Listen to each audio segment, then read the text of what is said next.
Hello Leafs Nation, I'm Rick Scarborough and you're watching Blue and White Weekly, where we bring you weekly updates on the Leafs and the hockey world at large.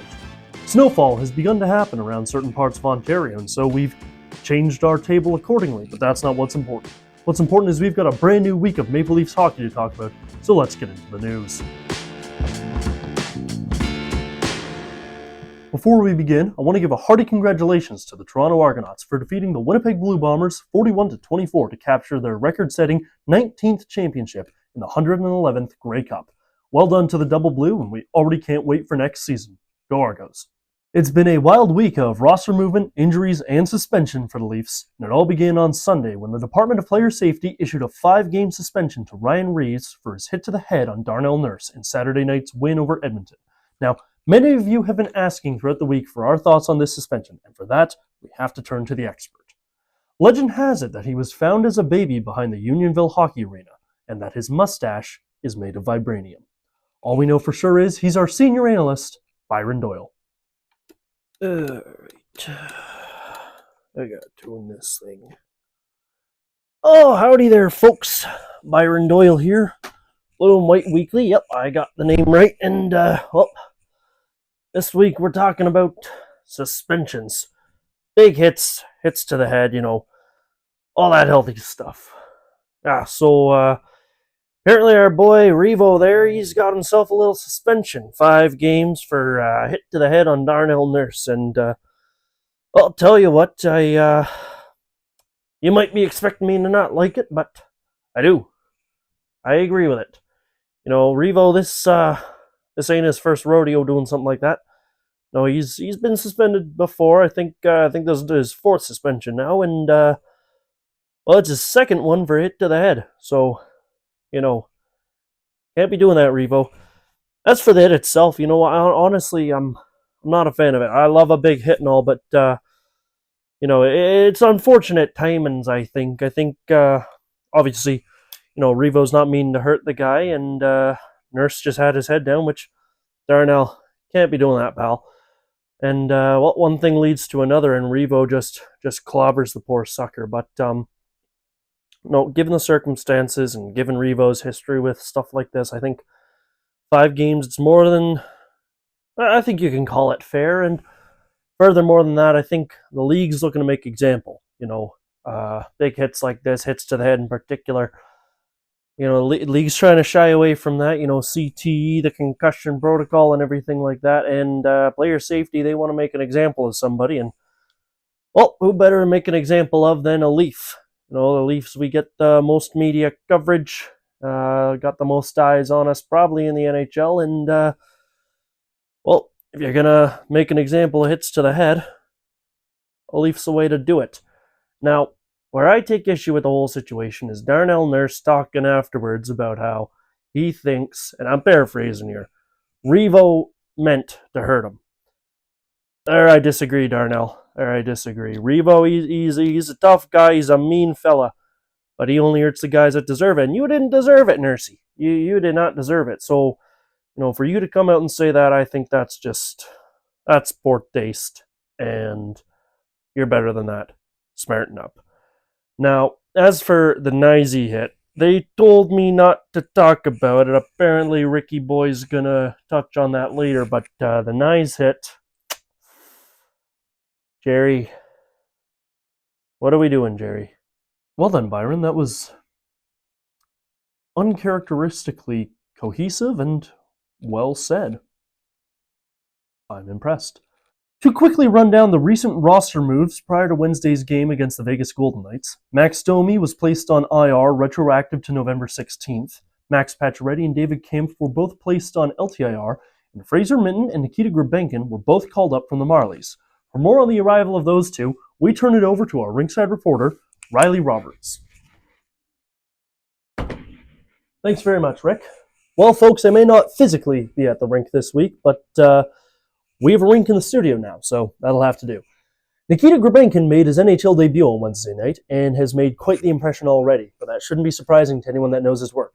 The 21-year-old Serov Russian native was picked 135th overall by the Leafs in the 2022 draft, and he spent last season in the KHL with Metallurg Magnitogorsk, putting up 41 points in 67 games with the club and 6 points in 23 playoff games to help them capture the Gagarin Cup. After an impressive camp in September, Gulbenkian started the season with the Marlies and has blown the doors off, putting up 10 points through 13 games to start the season. With stats like that, it was only a matter of time before he was given a shot with the Leafs, and the recent string of injuries necessitated his debut. Along with Gulbenkian comes 20-year-old Vancouver native Fraser Minten. Minten played 5 games last year with the Leafs after an impressive preseason, and unfortunately was a ghost through those 5 games. He picked up no points and had a blank plus-minus. He returned to the Western Hockey League and split time between the Kamloops Blazers and Saskatoon Blades, picking up 22 goals and 26 assists in 43 games between the two clubs, as well as 14 points in 16 playoff games with Saskatoon. Additionally, Minten captained Team Canada at the World Juniors last year, picking up 3 points in 5 games throughout the tournament. Minten was determined to make the Leafs out of camp this year, but an injury in a prospect showcase kept him out of action for the last little while. Once recovered, he joined the Marlies for 5 games in which he put up 4 points and quickly captured the attention of the Leafs as their center depth is dwindling in the wake of all these injuries. Now, speaking of the Leafs' center depth, Doug McLean of Sportsnet The Fan 590 reported this week that Brad Treliving has begun the search for more help at the center position through trades, and has reportedly been in touch with the Calgary Flames in regards to ex-Leaf Nazem Kadri. Kadri has 4 years left on a deal that carries a $7 million cap hit, so this wouldn't be a loaning situation, meaning the Leafs would likely have to give up a little more to make this work. The animosity surrounding how Kadri left Toronto in the summer of 2019, as well as Treliving's own complicated history with the Flames organization, could make a deal between the two teams difficult, but never say never. That's all rumor for now, but we'll keep an eye on the situation as it develops. Now, Rick, you can have your table back. Thank you very much, Riley. Additionally, GM Brad Treliving revealed this week that Auston Matthews had flown over to Munich, Germany to consult a specialist for his mysterious upper body injury. His condition has not worsened or improved since he came out of the lineup, says Treliving, but management is confident he could play as early as Wednesday against the Florida Panthers. All I have to say is Germany isn't that far of a flight from Turkey, and if our captain needs to rehab anything, it's that hairline. Wednesday night's game against the Vegas Golden Knights began with Gulbenkian's rookie lap, and the Marlies continued to rule the game from there, as Fraser Minten opened up the scoring with his first career NHL goal. Look at that face. Adorable. I love him. The game picked up in pace when Gulbenkian decided to make his presence known and level Shea Theodore with a massive hit. In response, Zach Whitecloud took out Matthew Knies with a huge hit. Whitecloud was not assessed a penalty for this check, and in fact it was the Leafs who went on the penalty kill, as Simone Benoit was assessed a double minor for roughing when he came to Knies' aid. And frankly, that's disgusting. I don't like this hit, or the response from the league. Now, before I go much further into this, I want to make one thing perfectly clear. This hit is not comparable to the Reaves hit, and we need to stop doing that. I know it's a recency thing, but they are not in any way the same hit. Now, the Department of Player Safety said in a video this week, which, by the way, very good on that department for putting out a video. They need to do that more often, explaining their thought process. I thought that was a great move from them. In a video this week, they said that the main point of contact was not the head in this hit. And from what they could tell, that could be true. But when Whitecloud hits him with his entire body, how can you tell? From this screenshot, Whitecloud's shoulder, where most of the force is going to be coming from, is making contact with Knies' neck and jaw. But in reality, his whole body collides with Knies at once. Basically, Whitecloud stonewalls Knies, making it very difficult to tell a principal point of contact. Head contact aside, Whitecloud left the ice to make this hit. The snow kicked up by both his and Knies' skates makes it a little difficult to tell, and unfortunately the NHL has not made many camera angles of the hit public, but at this moment, in this exact screenshot, from this exact angle, as contact is made, that front foot is off of the ice. At the end of the day, this is a dangerous hit. No matter how a penalty is assessed or what the league has called it, this is a dangerous hit. And as a result, Matthew Knies was not only pulled from this game, but did not appear Sunday against Utah either.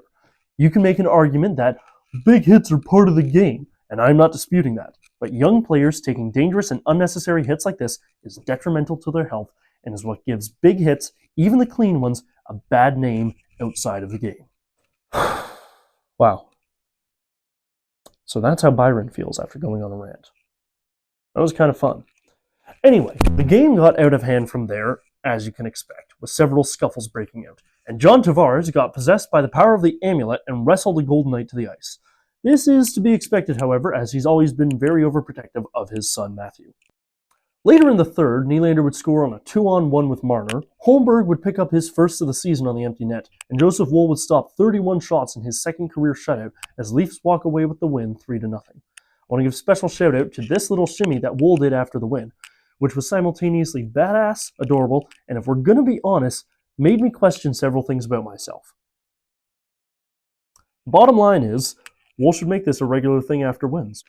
Thursday was an exciting day not just for Leafs Nation, but for the Nylander family, as Alex Nylander, younger brother of William, signed a one-year, league minimum NHL contract. Alex is a 2016 first-round draft pick of the Buffalo Sabres, and after spending the last few years between them, Chicago, Pittsburgh, and Columbus, he took an AHL contract with the Marlies to hopefully get a chance to be called up and play with his big brother, which he finally got on Sunday night against the Utah Hockey Club.